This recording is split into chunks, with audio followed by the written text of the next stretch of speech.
I interviewed a lady once. She was charged with murdering her. It was for an insanity defense. She was charged with murdering her 8-year-old daughter, and it was a horrible case where a lot of bite marks, stab wounds. This is before CSI, but it's like the worst kind of cases you'd see on CSI. And I spent 8 or 9 hours with her after reviewing her medical records. She was severely mentally ill. Other experts interviewed her, and I got her to talk about the crime and what was going on then, and then what she was feeling once she got treatment and realized the horror of what she had done. She actually developed a severe depression, which had to be treated. But what happened in that case that was absolutely mind-blowing for me was I didn't hear about the case. I sent my reports to the court, to the DA who had hired me, and to the defense attorney. And you don't know what's going to happen until they call you back. Will the defendant go off to a state hospital for a long time? Will they go to prison? Will they get a plea bargain? Will they go to trial? You don't know what's happening till it happens. So I was working in another forensic setting in a county jail in Fort Worth, and I get a call from the DA, we need you in court right now. I'm like, whoa, whoa, whoa, whoa. Normally I get a day or two notice. I got to cancel my appointments. And she goes, well, we're starting trial. I go, you couldn't let me know this like yesterday? She goes, well, it all happened fast. So I said, give me 2 hours. I need to go home and put a suit on. So I show up and I said, why do you need me? Are you picking a jury, going to trial? She goes, the defendant won't sign the plea bargain to go to jail for 20 years, to prison, without talking to you. And I'm like, WTF? You know, I'm like, I'm the state's expert. There's a defense expert who's a colleague of mine who's excellent forensic psychiatrist. That's their expert who happened to work in the jail at the time. Right. Why can't they talk to him? And she goes, we don't know. The lawyer, I talked to her lawyer, she wants you. So I get there and I said, I want the DA there. I want the lawyer in the room. And I want the other defense expert in the room. And we're in a room half the size of this room, 8 by 10, all of us crowded in with the defendant. And I said, do I have permission to speak? And the defense attorney said, please proceed. So I asked the defendant, why did you ask for me here? And how can I and my colleagues help you? And she said, I'm scared. And I said, I understand. I'm scared to sign the plea bargain. I said, you've discussed this with your attorney. You understand it. She goes, yeah, I'm scared. I said, what are you scared of? She goes, I'm afraid I won't get treatment and I'll get sick again, which is kind of a very powerful thing to say. And I said, talk to my colleague to work in the jail and explain, when you go from the jail to the Texas prison system, you go through an intake, which includes medical and mental health. Your records and medicines go with you. And there are actually psychiatric units within the prison system. Are they any good? Hospitals. I mean, to be a little cynical. They can get any medication that you could get in any outpatient clinic, for treatment of severe mental illness at the time. So in that sense, they're good. They are in a prison, but they can provide proper quality care and this lady had a psychotic illness. How do you... So I said, and my colleague said the same thing. We'll make sure the records go with you. And then she shook my hand and said, thank you, sign the agreement. There was a courtroom full of spectators. It was packed. The jury's ready. The media was there. This was a big kind of case that drew a lot of attention because her history was very sad. She was a nursing student with no prior mental health or criminal history who came home from nursing school one day and butchered her kid, basically. So, but what's interesting is that the interview, something about my spending 8 hours with her, in 2 sets of interviews, if I recall, led her to trust me. So interviews, you've interviewed Jim Lawler on this show, are all about empathy and trust. Yes. If you don't, and you'd think this person's evil, they're a psychopath, they're a sociopath, they're psychotic, but as a psychiatrist, we're trained to make that human connection with anybody. And that's kind of my motto in my work, forensic work and profiling work, where I've studied people who do horrible, evil things, leaders. It's nothing which is human is alien to me.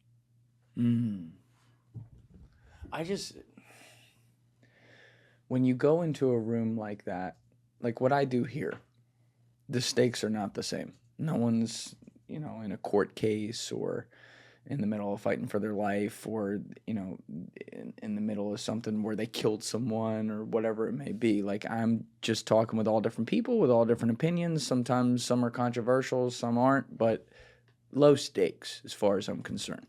What you're talking about, though, is the highest stakes. You're talking about justice at the highest level because we're talking about murderers here. And you're talking about people who have possibly, in many cases, committed those acts. And yet you have to go in there and find a way as a human being, regardless of your training and many years of, beating things into you, you're still a human being. Like, you have to go in there and you have to put aside any preconceived notions on this person or opinions about maybe the unspeakable things in some cases that they've done and try to get a conclusion. And all the while, I would imagine, I've watched enough movies and I would imagine this is pretty real.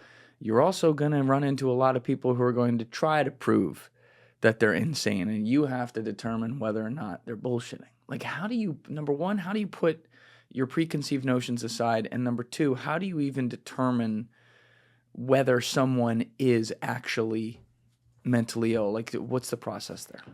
I'll do the first question. With all human beings have biases, and in spite of one's training, we all have biases. Mm-hmm. But you have to put those aside and go in there with an open mind. Let me give an example. One time I was hired by the state in a capital case, and the defense let me interview the defendant who was charged with capital murder, which is a very risky thing to do. I've had real top defense attorneys I work with said, I would never let someone with your skill set and talent be in the room with my client unless I thought it would help the client. But it has risk. This guy's charged with capital murder.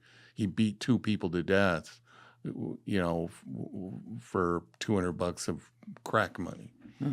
But I'd reviewed his records, and he had a lot of trauma. When he was in prison, he was beaten with a pipe. He had been a career criminal, had been in prison for other things, I think armed robbery and other violent crime, burglary, other things.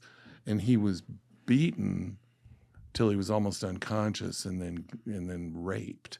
Oh. And I had the medical records of those incidents in the prison medical record and his treatment and recovery. So we talked about that. And that's what, in a capital murder case, that's what you call mitigating data. Aggravating data is the dangerousness, the horror of the crime, the lack of remorse, other psychopathic character traits. Mitigating data is if this person had these horrible things happen to them, does that somehow, will the jury look at that differently? So I put that in my report, and as a result, the defense didn't call me the state, did not call me to testify.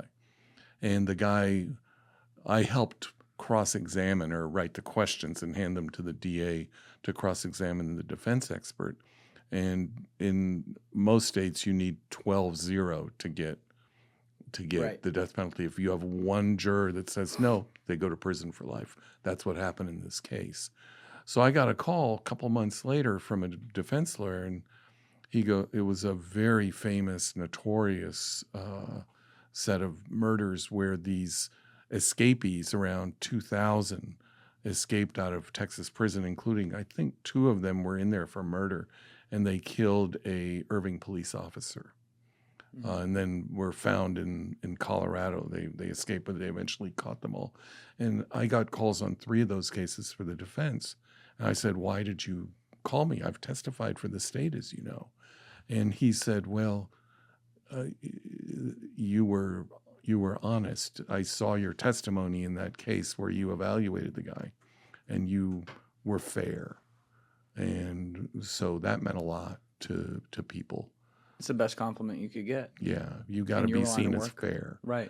Getting to your other question, how do you that's how do you kind of mix all this together? It's just very complicated. You have to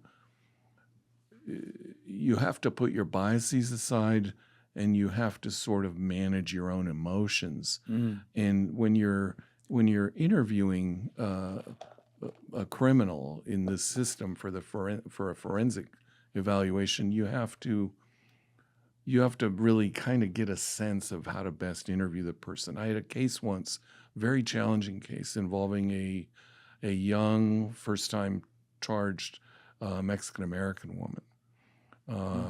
She was actually an illegal. She was born in Mexico, but had spent most of her life on the Texas side. And she got involved in a smuggling case. It was a federal case. It was a very sad case. And the lawyer, who was a Latina from the border, called me up and said, I can't get past her defenses. I can't. I said, you speak Spanish? She goes, yeah, I'm a pure bilingual. I said, well, I speak Spanish, but the defendant spoke English. So we talked, and I couldn't get past her about how the crime happened and what the drivers were for her criminal behavior. And then I switched to Spanish, and I used the tu form, the informal form, and used softer words. Instead of usted. Yeah, tu, and, she was young, so I said, no, mija, por favor, dime algo. How did you come to this? And she spoke in Spanish and confessed to the crime. And I knew she wasn't crazy. It was a planned crime, but the drivers of it were traumatic things that had happened. She needed money, and she had lost a child. She had lost a child. Yeah, and she had guilt about that. So I put that in my report for federal sentencing guidelines. That's mitigating. And the lawyer, when she got the report, she goes, I'm blown away. But I had to shift in language to get her to tell me what happened. And once she told me what happened, we shifted back to English. This was a 5-hour interview. It's a dance. Yeah. Have you had, for the people who aren't determined to be crazy, right? But obviously something drove them to do something bad. Do you have empathy for them after the fact at all? Sometimes. Sometimes. I try to. I'm not perfect. I try. There are some people that have done such horrible things that it's hard to empathize with. But those people are rare. Even most people that are in jail. I worked in a jail for a couple of years and treated thousands of inmates who have mental illness. I had people who were in there for murder charges, and I'd say, why don't you take a plea bargain? And one defendant said, Doc, I can do prison time. I've been in prison my whole life. I can survive here. I know what to do. It's comfortable. It's like home to me. But he said, but if I take my mama, she got advanced renal disease, and she ain't going to live more than 5 years. So I can't take a plea bargain unless it's 5 years or less. So that helps you see him as a human being with a family, with a parent, with a kid, that kind of thing. Yeah. It's anytime we're talking about the criminal justice system, it's a very, very heavy thing for me to think about because, you live in a nation of laws. And when people do horrible things, they got to pay for that. And that's how it works. But there's a human cost on every end. The human cost of the people that they victimize and their families Yeah, you see that in the murder cases, the capital murder cases, most of all, but other cases too. Kidnapping, sexual assault, child sexual assault. I've testified in all those kind of cases. But what you really see is, there's a human cost on two sides. There are no real. You can think I won the case, justice was done, but there are no real winners in these situations. Yeah. It's a human tragedy. How do you deal with testifying in a child sexual assault case? Because I speak for, I know pretty much everyone listening right now, it is very hard for any of us to imagine even sitting in a room with someone like that without wanting to jump across the table. It's very hard. And I interviewed a defendant once in a case. He got 99 years for the defense. The defense lawyer was a former judge and former DA. He was very experienced. And I spent 10 hours with this guy who had molested a 5-year-old kid. Oh. And 10 hours? Yeah. over a couple sessions. You can't do 10 hours straight, but 3 hours here, another, reviewed all the records. I interviewed his wife. And he wasn't old. He was in his 30s. And he had no remorse for the victimization of the child. He didn't see the child as a human, but as a thing, as an object. And the defendant's narcissism was just like oozing off every pore out of his body. And I wrote my report and told the attorney, he said, "What's your take, Doc?" I said, "Do not, whatever you do not put your defendant on the stand. The jury's going to barbecue him." And he goes, "Yeah." He read my report and said, "I agree." Well, the defendant insisted on taking the stand, which he has the right to do. And the lawyer has to serve the client. He said, the lawyer said, "I'm not suborning perjury, but it's your judgment call. I recommend against it." And he took the stand, and the jury, it didn't go well. I can imagine. He got 99 years. Good.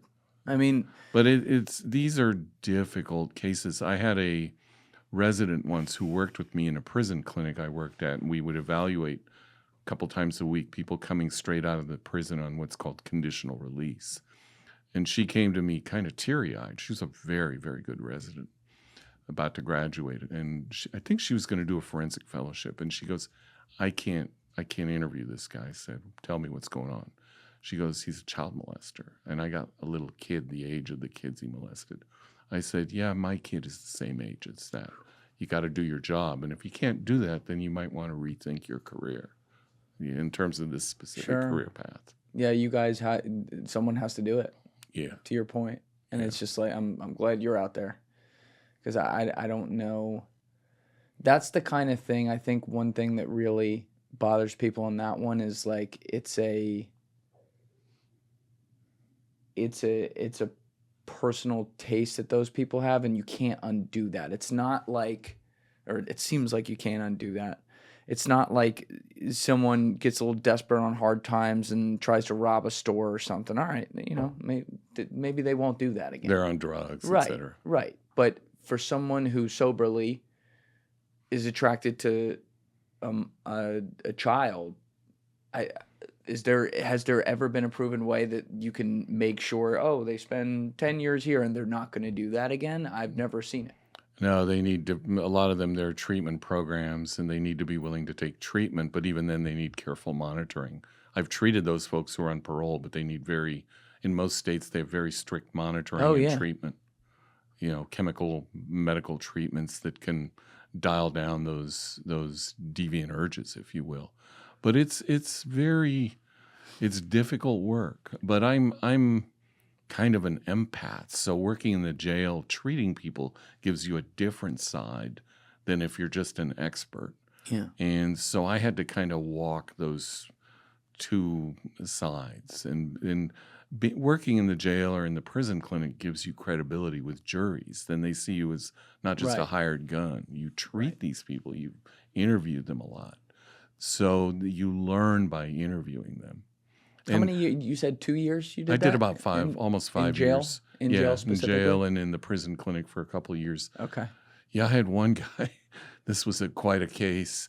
Remember the movie with Richard Gere where he murders a priest and fakes that he has multiple personality? What's that movie? Oh, Primal Fear. Yes. Yeah. Yes. So I was asked once in the jail to evaluate a guy who had faked a seizure during his sentencing hearing. He was a 3-time strikeout loser, was going to go to prison for a long time because it was his 3rd felony. He was a career criminal. And they asked me to evaluate him because he had pitched a hissy fit in the courtroom. And I said, sure. So I asked him, I said, "I'm Dr. Dekleva, I'm here to evaluate you." I reviewed his medical record, and I said, "Tell me what happened last week." He turned to me, he was an African-American guy. He goes, "Doc, you white boys think you so smart." I said, "Yeah." He goes, "Let me tell you something." I said, "I'm all ears. Educate me." And he goes, "You can be whoever you want to be." I go, "That's interesting. What do you mean by that?" And he switched and talked in a baby voice. This guy's in his 40s. Tears start streaming down his face. talking about how he was beaten and abused and all that. And after 10 seconds, he switched out of it. He said, "See, that's not that hard, is it, Doc?" I'm like, holy shit. I was like just wowed by it, but it's like acting, it's performance. Yes.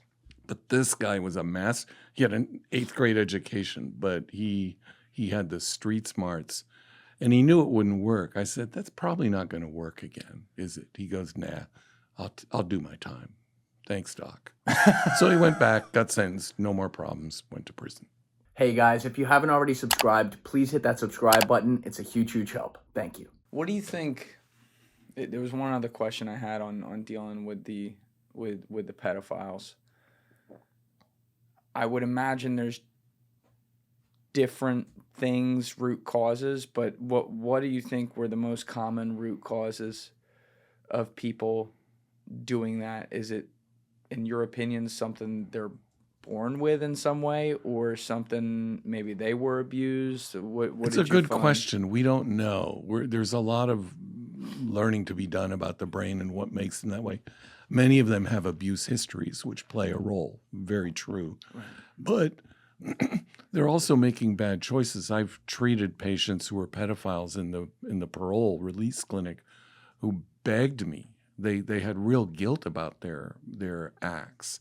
They said, "I like children. I don't ever want to hurt a child again. I don't ever want to go back to prison.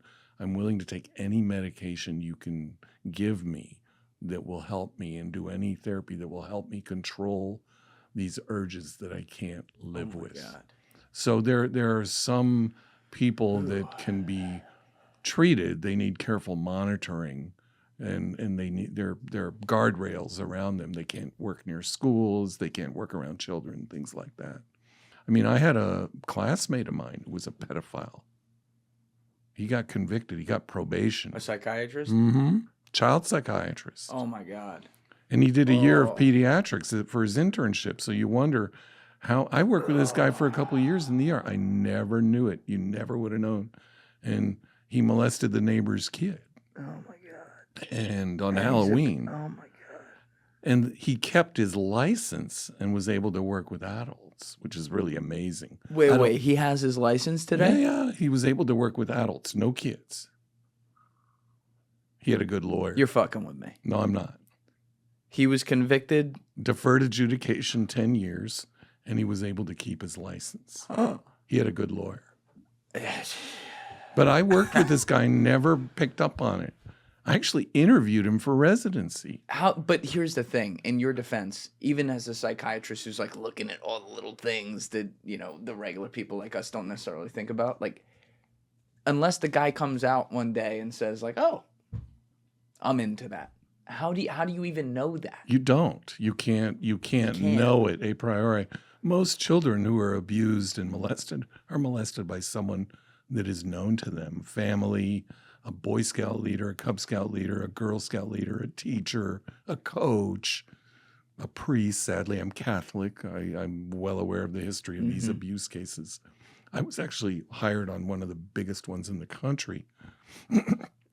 I ended up not taking it because they wouldn't allow me access to the defendant. I said, I can't make a diagnosis of pedophilia without sitting down and getting inside his head. I know what he's done, but in this case, I need the diagnosis based not only on behavior but on fantasies. And so fantasies. Yeah, internal fantasies. You have to be able to talk to the person and get a sense of that.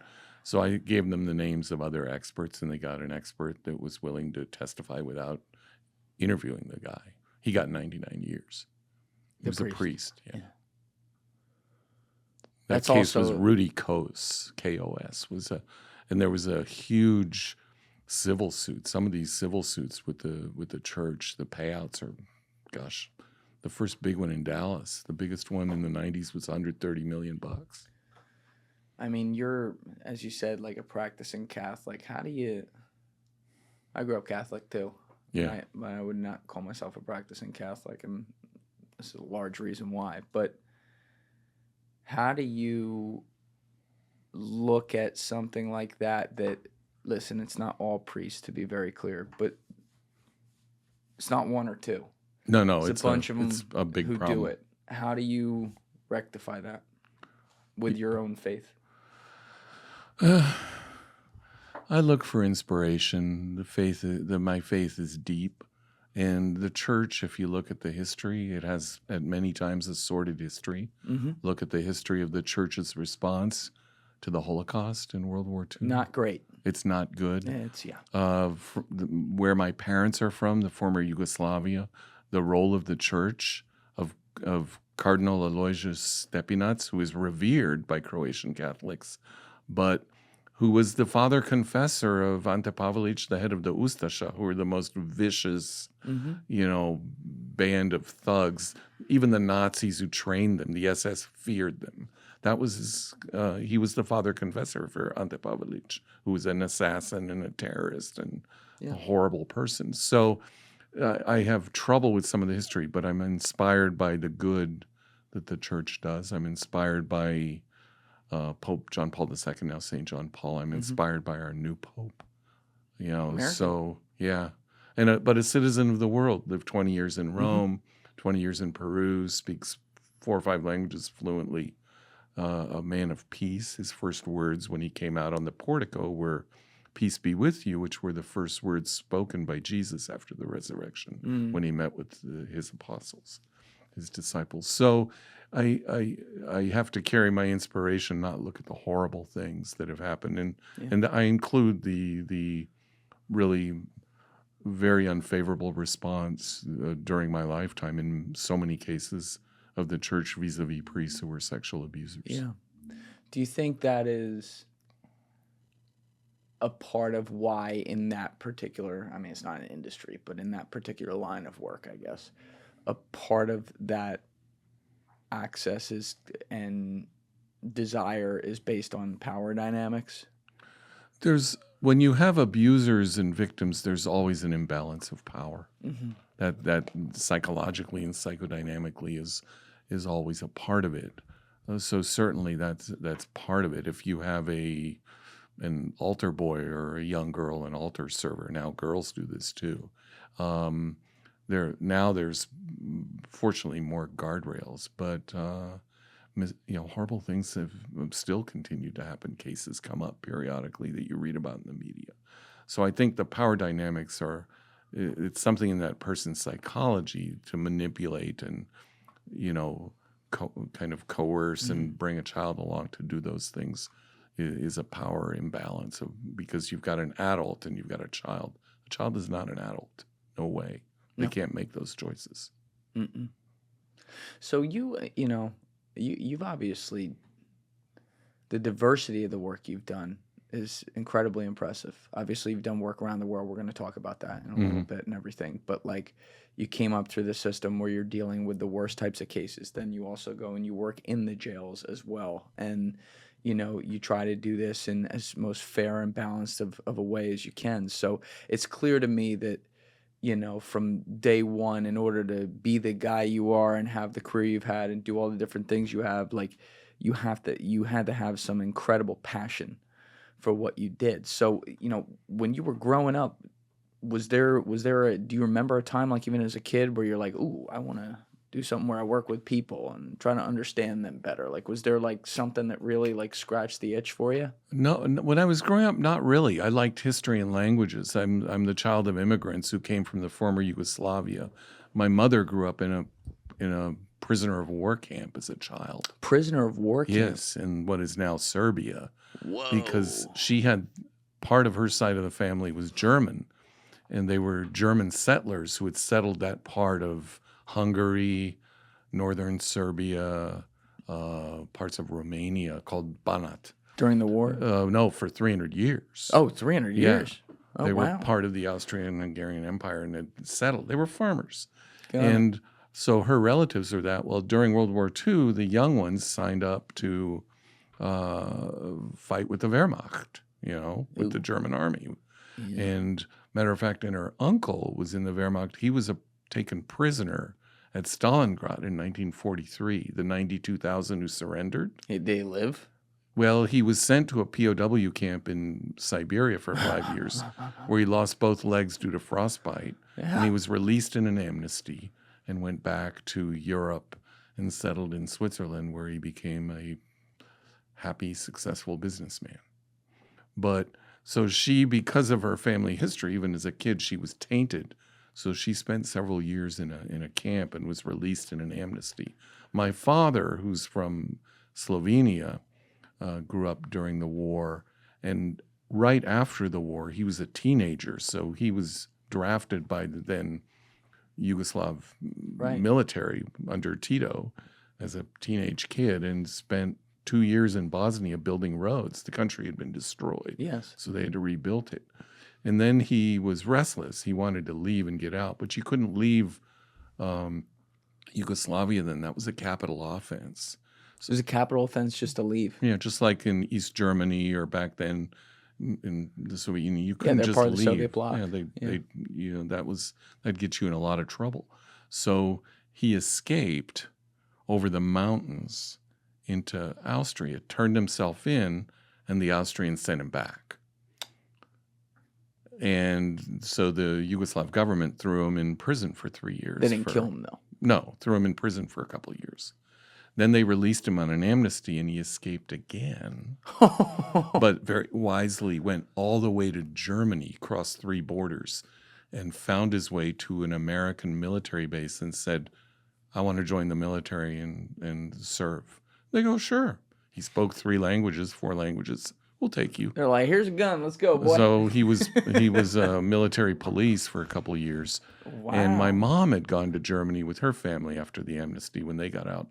So they met in Germany and then were able to immigrate to the United States in 1956. Because he served in the Army. Because he served in the Army Yeah. under the Lodge Act, which was a 1950s act, which allowed people who were serving in the military from Eastern European communist countries at that time. So Poland, then Czechoslovakia, Bulgaria, Hungary, Yugoslavia could get basically an expedited green card if they had served in the military. Wow. So that's how he ended up coming to the U.S. and how I was the oldest kid born in the U.S. But that's also built into your parents. Yeah. From their childhood and growing up into young adults to where they grow up in the aftermath, essentially, of World War II. Like you said, your dad's growing up during the war. And then afterwards, when Europe is just like kind of a shit show, let's call it what it is. And they understand, regardless of what governments were, vying for power at the time. Of course, you had communism all over the place, but then a bunch of new governments trying to like set up and like create, the new future and whatever. It's like they understand. It's built into them, and what freedom means. Freedom means a lot, and that was our dinner table conversation. Yeah, they got engaged on a flight to East Berlin. To East, I was getting mixed Berlin. up. That was Soviet. Uh-huh. Yeah. And he pulled out the ring on the plane, and the stewardesses were pouring wine, and then they get to Berlin, and he was part of the military, and he disappeared for a couple of days, and my mom just walked around, and they went to Checkpoint Charlie, and he said, I'll see you in 2-3 days. Just hang out at the hotel. That's how they got engaged. Wow. And but I grew up with that sense of history, so that's what I liked was history and languages. My first language was Slovene, and then in college, Your mom spoke that in the house? she learned it from my dad. She spoke German and Serbian. Oh, my sorry, dad that's spoke right. Serbian and Slovene. So she learned Slovene. So as a kid, I learned Slovene. And then when I was in college, I studied what was then called Serbo-Croatian because my parents moved back to Yugoslavia. I was going to take French or Russian. And my dad said, no, I'm going to Yugoslavia for my work. Wait, he moved back They there? moved back there, yeah. While it was still communist? No, yeah, under Tito in the mid-'70s when I was in college. Why? For his work. I know, but like you couldn't find work somewhere else? Or? Well, nah, that was his line of work, working in business. What, was he a hitman? He was an import-export businessman. Yeah, so a hitman. Right. I've had cartel guys in here who were import-exporters. This isn't getting by me.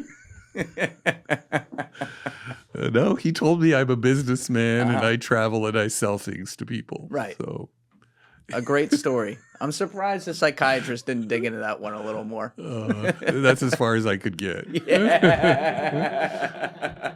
So he goes back while you're in college, but you're in college. And he here. said, take Serbo so you can come visit and in the summers and that, and you can communicate. So I did that. It was fun. I had a really good teacher and spent a year there. Took a year off, spent a year in Belgrade. What was that like then? Oh, Belgrade's nice. I like Belgrade. I like the people. The food's good. The people are friendly. You know, I was doing a few little odd jobs interpreting here and there for my dad in his business meetings. That was a trip. You know, interpreting with drunken Serbian businessmen, and the greetings would start with a torrent of foul language. And I said, "You want me to translate that?" He goes, "Yep." Dad, they're saying that they're gonna pay you for the hit after you do it. What does that mean? So I improved my language skills, but I didn't really know what I wanted to do. So when I got out of college, I had a history degree, and I'd study these languages, and I was kind of lost. So at that point, my family had moved to Vienna, Austria, where my extended family has lived there since '79. So I didn't have a job. I didn't know what I wanted to do. I applied to be a diplomat, not with the government, but to get a master's degree at these schools that are feeders for diplomacy, like Georgetown, GW, one or two others, Hopkins. They all summarily rejected me. Interesting. So I had all these rejections. No job. You hang that on the wall for motivation. No marketable skills, speaking a bunch of esoteric languages. And so I went and did a bunch of odd jobs for a few months in Vienna and talked to some friends who were in medical school. And I said, this sounds like fun. So then I had to go back. That's when I moved to New York to take pre-med courses for 2 years. And then so ended it's up late. in Texas. Yeah, this wasn't when you were like 15 or anything. No, like no, that. it was early 20s. Now, so medical school seemed cool, but what drew you to psychiatry? I was very attracted. When I went in, I wasn't sure, like many medical students, I wasn't sure what I would do. But I had read a lot of stuff about psychiatry and psychology. I never took a formal course. I liked literature. I liked people. But I also was open to things like internal medicine or surgery.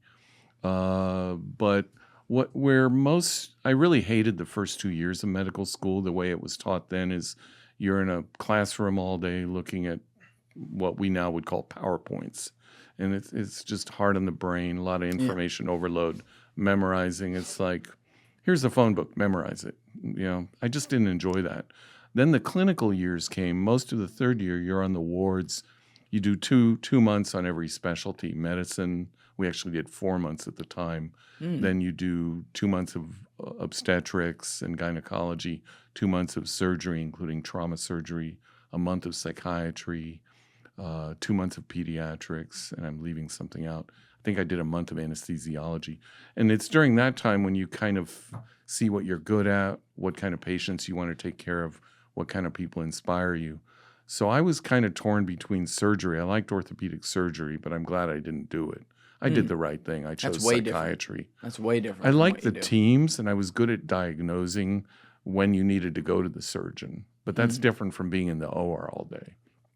But I enjoyed the team, the esprit de corps. I had really great teachers. So I applied to some of those, and I applied to psychiatry. And the guy who interviewed me, the program director, said, look, you're pretty good at psychiatry. You've done well in this. Why don't you do that? And if you want to work with tools, just go to what Sears and Roebuck and get a set of tools and work on your car on the weekends. I said, okay. So I ended up in psychiatry. You went with the flow, kind of. Well, it was the right thing. It fit. It clearly did. And I would do it again. Yeah. I wouldn't change my thinking. Did you have, when you start doing the job in the early years and really sinking into it and clearly getting into it, as you demonstrated earlier with how serious the stakes were almost from day one, like, did you have, I don't know what the term is, like psychological inspirations, meaning like people who had studied this in the past that you really gravitated towards how they broke down the human mind? Yeah, People the talk about like Sigmund people, Freud and stuff people like that. the person that really inspired me at the time, it was kind of an intellectual approach. It was Robert Coles, the legendary child psychiatrist who wrote the Children of Crisis series in the 60s and had spent a lot of time in the South studying the impact of the civil rights movement on both black and white children in the South. And Robert Coles was his Robert name? Coles. He taught at Harvard for many years. And I had read all his works, and I met Coles. He came to give a talk when I was working in New York. Oh, he's still around. He's must be in his 90s now. Yeah, 1929. And so I was inspired by people like that, but the real inspiration was from some of the teachers I had. I had some really outstanding teachers throughout my residency that were a handful of them. I'd say most of them were very, very good, and there were a handful that were just absolutely outstanding, just phenomenally skilled psychiatrists, really skilled interviewers. One of them is long retired. He was a psychoanalyst, but he's one of the most brilliant interviewers I've ever seen. I mean, What the guy, made him brilliant? his ability to get to the heart of the matter right away. Let me tell you a story. I watched him do an interview. I was blown away. We would bring the attending physicians, and I've done these as a teacher. They'll invite you to come on the ward or to the clinic at a case conference, and resident will present the case, and then you interview the patient.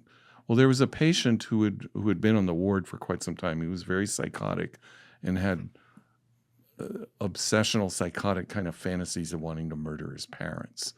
And he would fill the hospital wall, his room, with reasons. He would write them down for hours why they deserved death.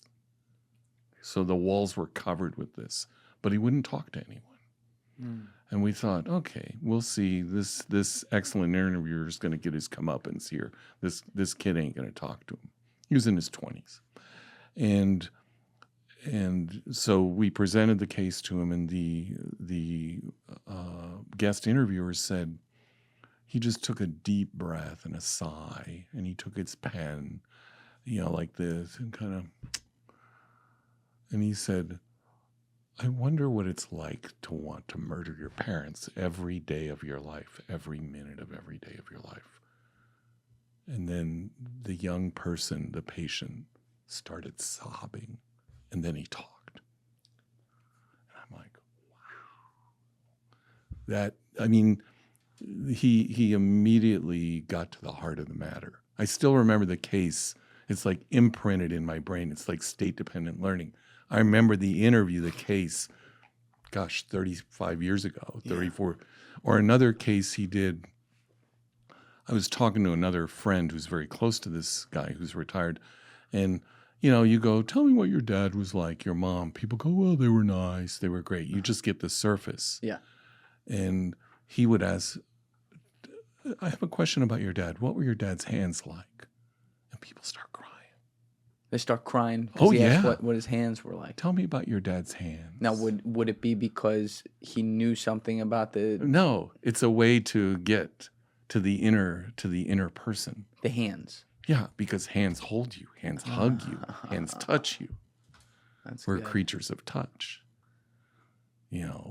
So people then start talking. And he said when he asked that question in an intake for psychotherapy, people start bawling. They start weeping. I mean, that's the kind of skill, a deeper kind of skill that very few people have. But I tried to learn from some really wonderful teachers. And so when you're like in the prison, or in the jail, I would talk to people. How do you interview a criminal? They're pretty well defended. Now you're there to help them in the jail. You're a treater, but still. And I would, I'd look at their hands, their tats. I said, can I ask you a question before you get started? Tell me about this tattoo. And then they start talking. Right. Their interests. Yeah. Yeah. You show interest in the person. Absolutely. They go, well, that one is that. What about that one there? Oh, well, that's my homie, or that's my girlfriend, or that's my daughter. One guy showed me a tattoo. He lifted his shirt up, and it was a tattoo of him and his wife making love. Joe, you want to show him your tattoo on your elbow? Yeah, but what happened is when he would flex his pecs, the tattoo would move.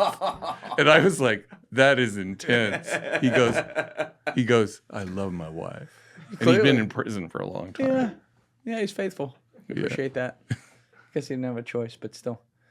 Yeah, you know, I never, in doing my job, I've never really consciously studied how I do it, right? And hopefully it's good. I mean, there's people that listen to it, so I'd like to think it's pretty good. But, you know, one of the things that when I watch tape back that, like, I'll do that seems to be a common thread I've had since the beginning is I'll ask people questions that are more, I'd call them like bland, you know, just based on their life. So it involves them, but it's not, it might be something like, you know, what was your mom like? Or something like that. Like something simple that's not going to get below the surface. But what ends up happening is in an answer, there will be like a keyword they say or something that they inflect on just a little bit when they're describing. It could be something that if you just read the script of it, you would never point out that word and think it's anything. But when I'm sitting across from them, you know, ooh, there's a rock to be turned over there. And I turn over those rocks. And then that leads, I call it like the estuaries of a river, right? Like we start on a main river. That's a beautiful way of putting it. And then I get all these estuaries open with people. But what you described, that's amazing what that guy did, because all he did with that one story, to me, the way I hear it, you tell me if I'm right or wrong, is he just repeated the guy's experience back to him and kept saying, you know, you are feeling this, you have this thing, talking about the guy who wanted to kill his parents. And I don't know what that's like. So the inclination is, you got to tell me what that's like, man. Felt I can't imagine. It's the body language too. It's the felt emotion. Yes. He took his glasses off and his pen. And our mutual friend who's been on your show, Jim Lawler, talks about this. Yes. You shift your voice. and really skilled interviews, they don't consciously do that. That happens on an unconscious level, whether it's this teacher of mine or another very gifted teacher or Jim Lawler. Really skilled interviewers don't mechanically go, oh, I'm going to change my voice to sound like this. This all happens. It's natural. It's natural. It's at a nonverbal, unconscious level. It's like being a diplomat, you know, talking to people, talking to foreigners. All the foreigners in the embassy speak English. But if you talk to people in their native language, it's an icebreaker. It shows respect. Yes. You know, and that happened to me when I was in Russia. The second tour I did, I studied martial arts for many years. I took Russian martial arts, Sistema. And my teacher, who I love to death, the late Special Forces Colonel Mikhail Rybko, Sistema classes, they have a tradition. The classes are usually an hour. In Russia, they were 2 hours long. So you're taking a beating. And afterwards, you sit around in a circle and everyone says for 30 seconds or so, what they learned, what they enjoyed about the class. And I said something in Russian. And Mikhail said, we have many students that come from all over the world to learn Sistema, but we have very few like you who come with an interest in our language and culture. So I'm like, I'm in. I'm accepted. Now, they beat the living daylights out of me for the next 3 years. That's right. It was brutal. But I was accepted. It was okay. I was the first diplomat to study in that school. Yeah, you show people the respect of their norms. I mean, and I'm a Spanish speaker, so when I see patients in the clinic I work in and speak Spanish, they open up. Yeah. You're touching the heart. It's a good way to put it, touching the heart. So how did we've gone through your early career, spending it in various places around Texas, it sounds like, within the legal system in different ways. But how did it end up translating to where you basically are brought on by the State Department and they want you to be their guy? I couldn't run away from who I am and that part of my past of having an interest in international affairs and history, in diplomacy, in languages and cultures. And when I was a resident, I thought, I wonder if there are jobs where I could use my skills overseas. So back then, there was no internet, of course. This is early 90s. There's 411. So I called 411 and said, for the Washington area code and said, I'd like the State Department. So I get hooked up. They said, Department of State. I said, I need the medical department. I didn't know such a thing existed. And then they transferred me. They go, Office of Medical Services, which I later worked in. And I said, I'd like to speak to the chair of mental health. I didn't know such a thing existed. They go, hold on, let me patch you through. So You're like, I end up getting connected with the then director of mental health, a regional psychiatrist who became a mentor and a dear friend and still is a dear friend to this day. She's been retired for a while, named Dr. Esther Roberts. And so I asked her about the job, and she goes, well, you're a resident, so you can't do it right away. You got to wait 5 years. She told me about the job and said, go get some experience and call us back. I later found out when I joined, she had been the psychiatrist who on January 20th, 1981, when President Reagan was inaugurated, flew with another government psychiatrist, like to Tehran. Government, Yeah. and a U.S. Navy captain psychiatrist from Algiers to Germany with the 52 released hostages who'd been in 453 days. And they were taken to the Air Force bases in Germany, I think it was Wiesbaden, to be debriefed, medically evaluated, psychologically, psychiatrically evaluated, to be debriefed before returning home. So I thought, this is the coolest thing in the world. And I was like, I'm all in. But I wasn't going anywhere. I was busy doing the other work. So I kind of forgot about it. The next year I was a resident. When we were residents, they would bring in speakers once a month and give you a sandwich and a bag of chips and a Diet Coke, and they would tell you about jobs. So they'd come from hospitals, clinics, private sector, VA. One day they had this lady who was from CIA. She was cleared. She was the psychiatrist whose cover was lifted, and she was cleared to recruit. She was very senior. Her cover, hold on a minute. She could say, I work for the CIA. Right. Her cover was lifted. Yeah. That means she wasn't undercover. She could say, I work for CIA instead of I work for the Department of Defense. I understand that. And she was a high-level executive at that time. Okay. But does that mean that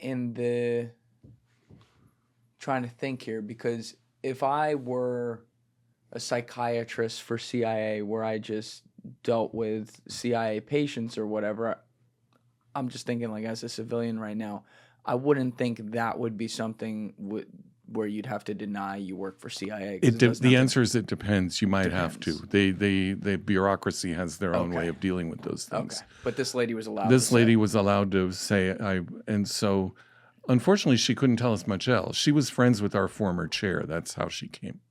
And so we asked her questions like, how many people are in your unit overseas, psychiatrists? She goes, that's classified. Where are they based? Can't tell you. How big are their regions? Don't worry about it. Big. How often do they travel? A lot. So when we were thinking, like, for a resident, it's a big deal to be on call for one hospital ward. And we're thinking, these people are on call for all these countries. Later, when I joined the State Department, my first day at work, I was in Washington for 6 months. I was on call for half the world. Half the world? Half the world. Because we had 5 psychiatrists on home leave where they're in the U.S. for 6 weeks. Yeah. And my boss took off for Africa for 2 months. And I said, what do I do? He goes, just do your job. Answer the phone. Yeah, answer the phone. Do your job. You'll do fine. It's kind of baptism by fire. But you're on call for half the world. Yeah, they could call Washington. Yeah. What do we do in this region? We have someone who's psychotic or suicidal or whatever. So that was... So you wouldn't necessarily have to go there. You might just be advising on what to do. I'd be advising, or you might have to go there. Or you might have to go there. You might have to get a ticket and go there, or get someone else who's closer by to go there. Yeah, so I managed a couple of pretty complicated situations. And when I was in Washington, you learn the ropes that way. When I was hired directly to go to Moscow, which was a brand new position. What year are we talking? 2002 in the summer. Okay. And my other boss, the medical director, called me in for a outbrief before I deployed and went. I think it was in June. And he goes, we're sending you to Moscow. It's a very important new position. You're covering the whole, what we used to call the former Soviet Union. So Ukraine, Moldova, Belarus, the Baltics, the Stands. That's your region. I'm like, yeah, I'm excited about it. And he said, I think you'll do very well, but I have one request to make of you. This was a very diplomatic person. His father was an ambassador. He spoke perfect French. He knew the whole system. He goes, please don't fuck up. I said, okay, sir, I got it. Yeah. Now, did you know the full scope of what they would want you doing at that point? No, I didn't know anything. I was clueless. Yeah. And I knew a little bit from talking to my boss, who had kind of explained to me. And I knew about the crisis response and taking care of people. But you kind of learn as you go. You figure it out. You have to figure it out as you go. So what was day one on the ground in Moscow like? Day one is like when I landed and the plane took us from Sheremetyevo, then the motor pool driver took us from Sheremetyevo to our house. I was like a kid in heaven. I was like, this is the coolest thing in the world, driving in Moscow. I'd read about it. I'd seen pictures, and here I am. I'm going to be living there for 2 years. It was like, it's like someone coming to New York for the first time, that kind of feeling when I first moved to Manhattan as a pre-med and walked down Fifth Avenue on January 3rd. It's a drug. You know, I'm like, wow. Yeah. It just was so awesome. Yep. And then the work started. You have to do a lot of bureaucratic stuff getting started. You have to get visas, your official Russian visa. You got to get your shipments and all that. But I traveled to Ukraine 10 days after I got there for my first trip. And what was that for? That was to help people in Kiev. They were dealing with a lot of stress in the embassy. It's a very large embassy even then. And the leadership was pinging me every day saying, when are you coming? I'm like, guys, I don't have a visa yet. You need to slow down. So you're dealing with a lot of stress. Yeah, It's lots like a of Broadway. high stress, high pressure. So finally, when I got the visa, we were still living out of suitcases, my wife and the daughter and I said, I got to go. So off I went to Kyiv. And then when I got back, I was sort of trying to figure out how to see patients in the embassy. And I asked the regional medical officer, the primary care guy, and I said, I'm not getting a lot of patients. He goes, you need to travel and do your effing job. You know, get on the road, hit the road. So I said, okay. So then I started traveling, and then you travel constantly every other week, sometimes every week. So are you just, you're obviously people, like you said, they're in high stress situations. They're working serious jobs in foreign countries, in some cases, places that are slightly hostile in a way. Like, are you, I don't want to broad stroke this, but is it a lot of regular verbal talking it out psychiatry work you're doing with them, or are you dealing with also some more serious cases? A mix. Most of the workforce is pretty healthy. So what you're doing is seeing what you would see in a private practice of working people. So anxiety, depression, ADHD in their kids, other stress-related illnesses, alcoholism. Usually people with alcohol and drug issues wouldn't come to us voluntarily until they got in like a frog in a pot of boiling water. They got in trouble. Something happened, and then they'd come, and we'd have to figure out how to get them help. So a mix of that, and then occasionally very serious cases where you don't have the care available, or they're suicidal, or in rare cases psychotic or manic, and you have to send them back to the United States for an evaluation. But I loved Russia. It's my favorite place, and I liked all the places I worked at, but I love Moscow. Why? But it's very stressful, if I may add, though. It's big. It's a city of 12 million people. It's the intensity. I used to tell my ambassador, who remains a dear friend, and the deputy, working for Embassy Moscow is like playing for the Yankees. Everybody's got to hit 300. No room for failure or losers. And the decisions those people make and the policy they support is on the front page of the New York Times and Washington Post and today's CNN and Fox News every day. Thank you guys for checking out this clip. If you haven't already subscribed, please subscribe and hit the like button on this video. It is a huge, huge help. And if you'd like to check out this clip's full podcast episode, that link is in the description below or right here. And finally, you can follow me on Instagram and X by using the links in my description below.